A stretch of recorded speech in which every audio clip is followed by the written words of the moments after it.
I've spent over 72 hours with the all-new iPhone 17 Pro. In this video, I want to go for a drive and tell you everything that's on my mind about this device. Enjoy the episode.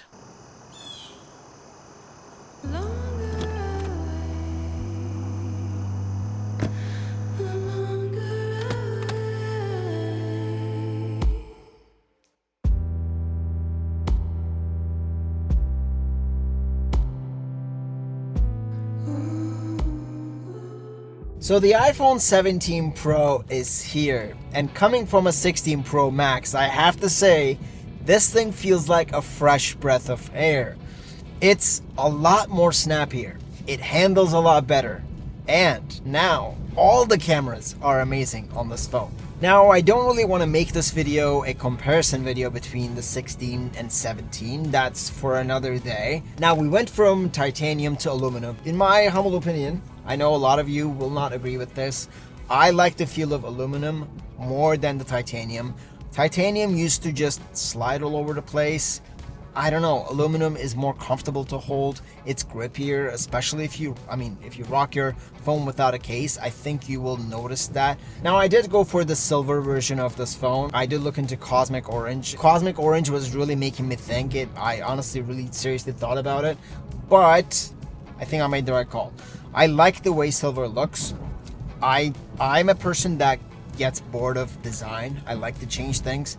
If I had to stare into an orange device for a year, I think I would go crazy. Even though you put a case on it, that camera bar is still very noticeable. You know, some days you just want to be chill and low key, and with an orange phone, that's kind of difficult to do. I'm glad I went with the silver. It looks really good. Even when it's cased, the silver is a nice touch to any color of case that you choose. So I do like that. It's a lot more versatile. I do like to case my phones because, I don't know, I don't want to go through like breaking a device, going to the Apple store, either getting another one or using my Apple Care for it. It's a lot of work to switch phones, and being a tech creator, I have to switch phones a lot. And when I test out a phone, I actually use the phone. I make it my daily driver for however many weeks I need to review the phone for. So when I own a phone, I want that phone to like just be there without breaking for a year.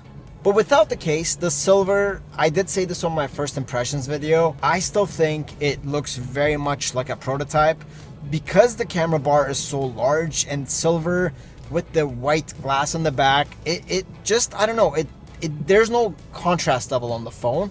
Because of that, it just looks like it's a demo product. It's weird, I don't know, I think I'll get used to it, but there's that for the silver. I know we were kind of wishing for maybe a black phone, but man, I went to the Apple store the other day, I saw a deep blue and it was scratched badly.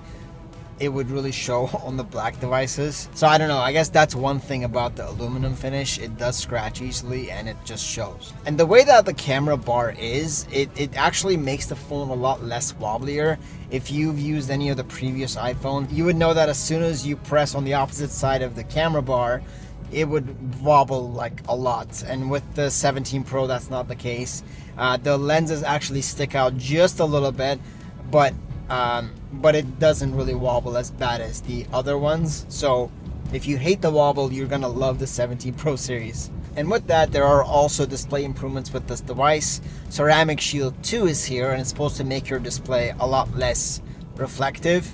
In my opinion, it's still nowhere as close as a maybe S25 Ultra, but it's still a step towards cutting off those reflections on an iPhone.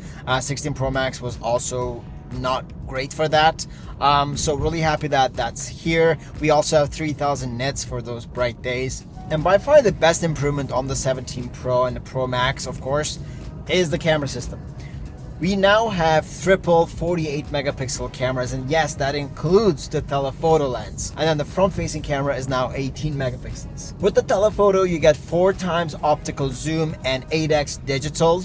Now, because it is a 48 megapixel sensor, the 8x zoom is a lot crispier. I've been using the camera quite a bit, and I find myself take a lot of zoom, like telephoto shots, because of that. So far, it's been my favorite lens to use on this phone. And of course, as usual, I use ProRAW to take photos, and I edit them to, give them a custom look, if you will. Now, with the camera features, Apple announced Center Stage. This is a really cool feature, and with the front-facing camera, you can hold your phone vertically in a portrait position and take photos and capture videos horizontally without even turning your phone.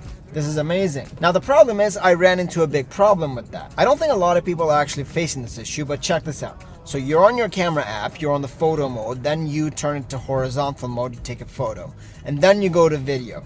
As soon as you click log and try to record anything in log, the camera app completely breaks. Like, you can't use it. You gotta turn it off, wait a couple minutes, and then turn it back on. Now, the problem is you may not want to record log videos using the Center Stage. But if you've been previously shooting log format video, that log setting is gonna be still there. So as soon as you click on the video, your camera might get stuck. At least that's what happens to me. Not everyone is running into this issue.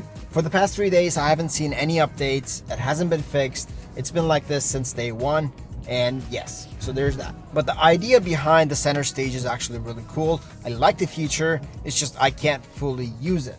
Now you may think, well, maybe it doesn't support log recording. I've actually seen it work for a few seconds and then the app just crashed.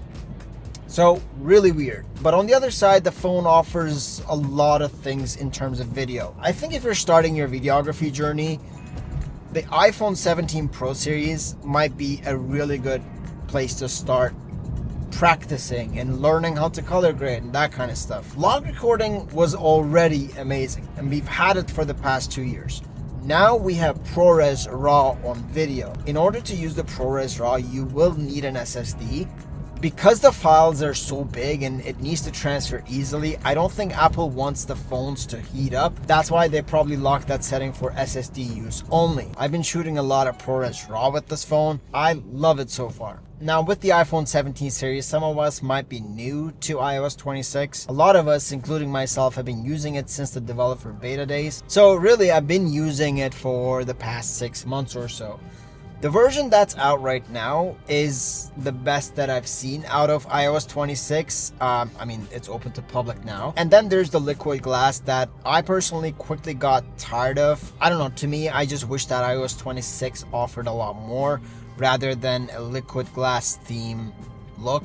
I just wish there was things like, split screen, right? That would be nice. Or a proper one-handed mode that Apple calls reachability. Like, I don't love using that mode, and with large devices these days, I think we need a proper reachability or one-handed mode in these devices. So in terms of innovation, iOS 26 to me offers nothing.